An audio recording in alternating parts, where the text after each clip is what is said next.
Fala galera, mais uma vez eu, Alexandre Magalhães, na Resenha com Magalhães, para falar dos times do futebol brasileiro, dos campeonatos que estão em curso. Domingão, Brasileirão 2020, oitava rodada, muitos jogos, e a gente vai tentando acompanhar de uma maneira ou de outra. Esse jogo em específico que eu vou falar agora, eu tive que acompanhar pelo rádio. Vou tentar fazer uma análise do que eu escutei pelo rádio, que pelo rádio, meu amigo, você pode ser enganado. Eu estou falando porque eu já trabalhei em rádio. Eu não estou falando que quem está narrando, quem está comentando está mentindo. Mas geralmente o narrador, quando o jogo é muito ruim, o narrador dá o toque dele para parecer para quem está escutando que o jogo está emocionante, mas o jogo está uma merda. O jogo está horrível. Mas o narrador, com a experiência, ele vai tentando prender o seu ouvinte. Então ele dá um molho ao jogo. E muitas das vezes o jogo está ruim. Então acompanhar o jogo pelo rádio é diferente. É diferente. Mas você tem uma noção do que está acontecendo. Você começa a perceber quando o narrador fala muito mais o nome dos jogadores de um time do que de outro. Aí você percebe que um time está atacando mais do que o outro. Você percebe, escutando, que um time tem mais a posse de bola do que o outro.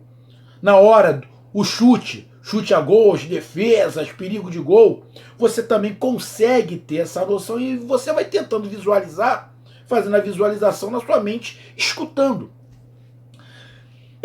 A maioria das vezes, eu vejo o jogo pela televisão, mas escuto a narração pelo rádio. Eu não gosto de narração da televisão. Não gosto, porque é chata. Porque, para mim, são poucos os narradores de televisão que eu gosto. Poucos. Conto nos dedos, e não dá 5. Para mim. Tá? Para mim. Outros podem achar bom. Eu acho muito chato a narração de televisão. Então eu prefiro da do rádio.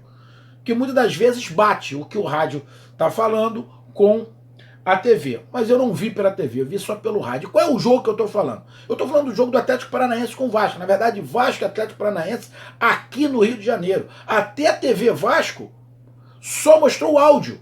Tava lá o comentarista, o narrador, mas só mostrou o áudio. É uma pena, é uma pena, mas... E tem dificuldade de eu ver o jogo do Atlético Paranaense. Por isso que eu estou fazendo esse vídeo. Então eu peço uma certa compreensão de você, meu amigo torcedor do Vasco, e você, meu amigo torcedor do Furacão. Eu peço uma compreensão, porque eu estou tentando. Mas está difícil. Tá difícil assistir jogo do Atlético Paranaense. Está muito difícil. Mas eu escutei esse jogo, vislumbrei o que poderia ter acontecido. Foi vitória do Vasco 1-0. Gol de Cano logo no início. Então, é desse jogo que eu vou fazer a minha resenha, de uma maneira nova, para minha experiência. Não sei se essa resenha vai ser boa ou não. Eu não vou editar.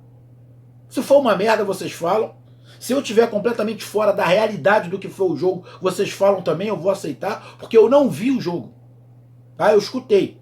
E vi, lógico, eu vi alguns melhores momentos, que depois você entra no YouTube, você vê alguns melhores momentos, dá uma olhada na estatística. O que eu escutei é parecido com o que eu vi na estatística e mais ou menos parecido com o que eu vi nos melhores momentos. Tá?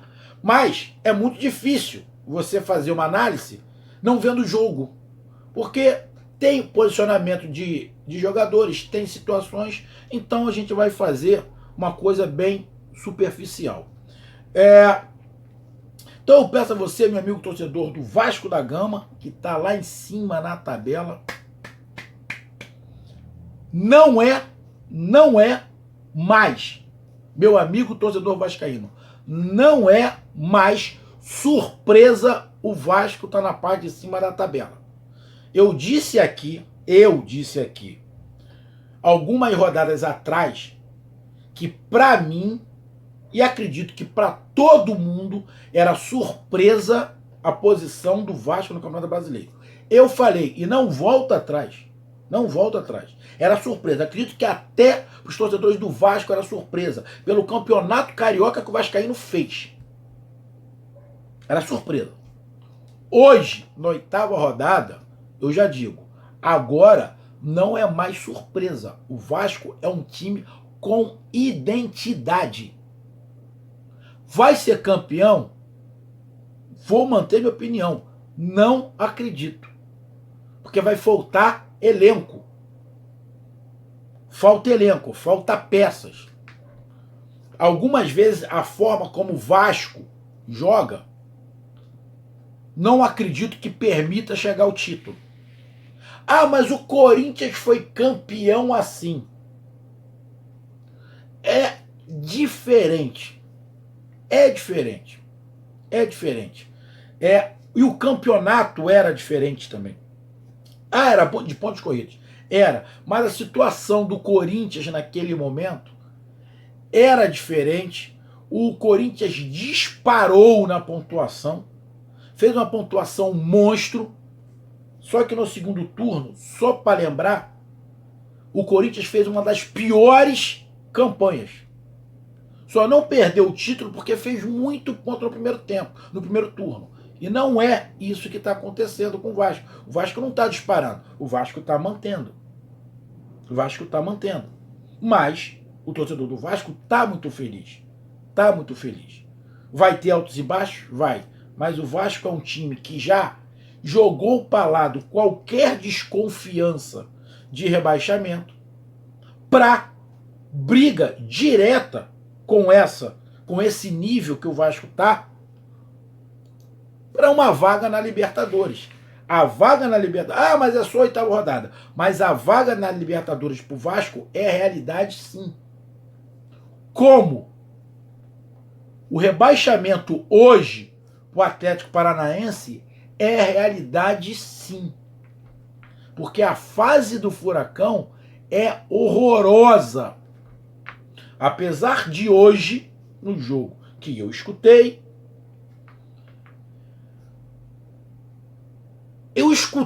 eu senti uma melhora no time do Atlético Paranaense. Escutando, posso estar completamente errado, escutando. Eu escutando, percebi que o Atlético Paranaense teve mais posse de bola, o Atlético Paranaense atacou, agrediu mais. Acredito eu, pelo fato do Vasco ter feito o gol muito cedo, o Vasco recuou e ficou um time no ataque, foi o Atlético Paranaense, procurando, e o Vasco reativo. Então ficou o Furacão batendo, martelando, tentando seu gol, e o Vasco se defendendo um pouquinho mais. Mas vamos ser sinceros, meu amigo torcedor do Furacão. E eu venho falando isso há muito tempo. Meu amigo torcedor do Furacão vem falando isso desde o Campeonato Paranaense. Eu venho falando isso desde o Campeonato Paranaense. O time do Furacão de 2020 é pior do que o de 2019 e pior do que o de 2018. Essa é a realidade. O time desandou e falta qualidade. Ah, Magalhães, mas aquela receita de comprar jogadores baratos que podem render muito, que podem... Cara, nem sempre essa receita dá certo, porra. O Atlético Paranaense chegou num momento que precisa de jogadores de nome, sim, se quiser continuar sendo grande, porra. Senão, não vai dar, filho. Senão, não vai dar. Ficar só em aposta, em aposta, em aposta, em aposta, em aposta. Chega uma hora que essa aposta não vai render para vendas, parceiro. E é o que está acontecendo. Então, o Vasco da Gama jogou lá com Fernando, Pikachu, Miranda, a Santos e Neto. Batista e Andrei, que é o Felipe Bastos, e o Andrei, Benítez, que fez a jogada do gol, Thales Magno, o Cano, e ali, rapaz, eu não sei quem é esse ali, Y.D.O. Ferreira. Eu vou colocar só Ferreira. O ponto central do Vasco é Felipe Bastos e Andrei. Eles juntos dão uma consistência tanto defensivamente quanto ofensivamente.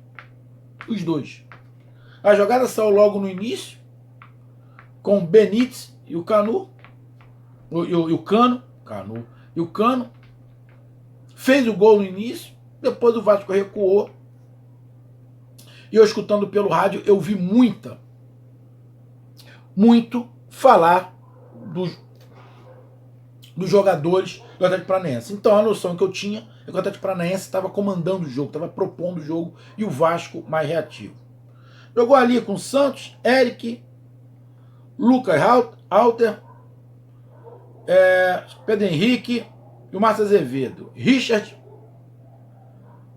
Giovanni, Cittadini, Christian, Fabinho e Guilherme Bissoli.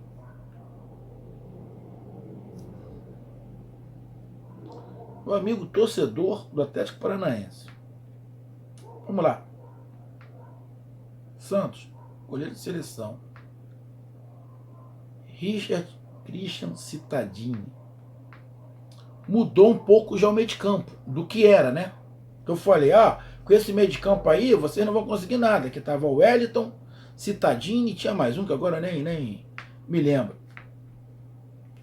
Começou a mudar. O Giovanni é bom jogador, mas não sei se ele vai conseguir emplacar mais o Giovanni que foi de Santos. No Flamengo, pelo menos, ele não conseguiu. Fabinho, Guilherme Bissoli.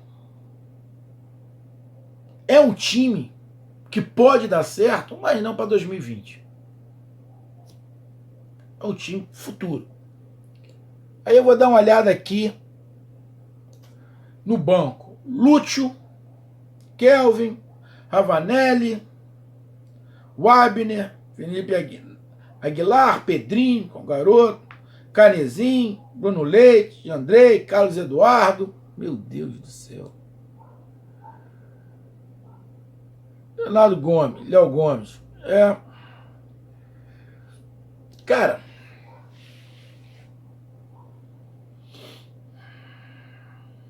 sinceramente, meu amigo torcedor do Furacão, vou ser bem honesto. Esse elenco do Atlético Paranaense me preocupa. Realmente me preocupa. Atlético Paranaense tirou seu técnico, deixou um outro treinador. Muitos falam dele, coisa e tal. Mas para segurar a pressão que agora o Furacão tem pelas conquistas do Furacão, eu acho que precisava um cara que blindasse mais o elenco.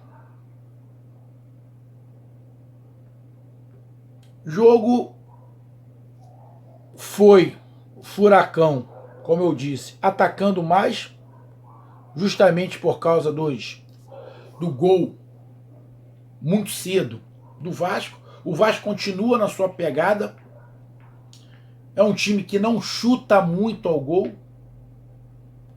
Chutes do Vasco foram 8, em direção ao gol 2, sendo que um desses entrou. Então é um time que ficou mais atrás. O Atlético Paranaense também chutou 14 vezes, mas 4 ao gol. Aí fica difícil de fazer o gol. Mas e a precisão? Bom, precisão quem tem é o Vasco.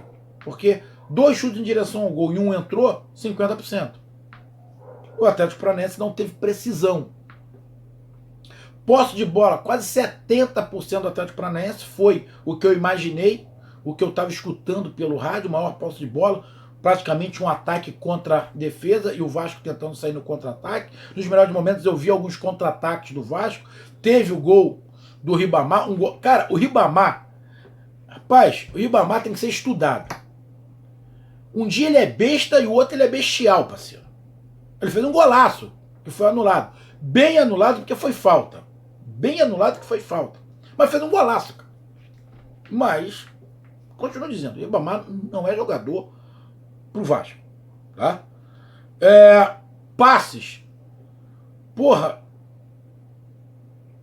O Atlético Paranaense trocou o dobro de passes do Vasco. A precisão do passe do Vasco também não foi muito bom. O jogo do Vasco também não foi dos melhores. A precisão foi de 70% do passe. Então errou muito passe também o Vasco. O Atlético Paranaense até errou menos passe. Então você olhando aqui, eu visualizando o que eu escutei, vendo alguns melhores momentos e pegando a estatística, o Atlético Paranaense não fez um jogo ruim. Não fez um jogo ruim. Mas faltou pontaria, faltou precisão. E a pressão que o Atlético Paranaense tá, de estar na beirola da zona do rebaixamento. Nesse momento que eu tô gravando, tá tendo o jogo Curitiba e Atlético Mineiro. Quando eu comecei a gravar, tava o Curitiba perdendo de 1-0 para o Atlético Mineiro. Eu não tenho a menor ideia de quanto esteja o jogo agora. Eu vou até dar uma olhada para ver. Vou até dar uma olhada. Juro que vou dar aqui uma olhada para ver quanto é que tá esse jogo.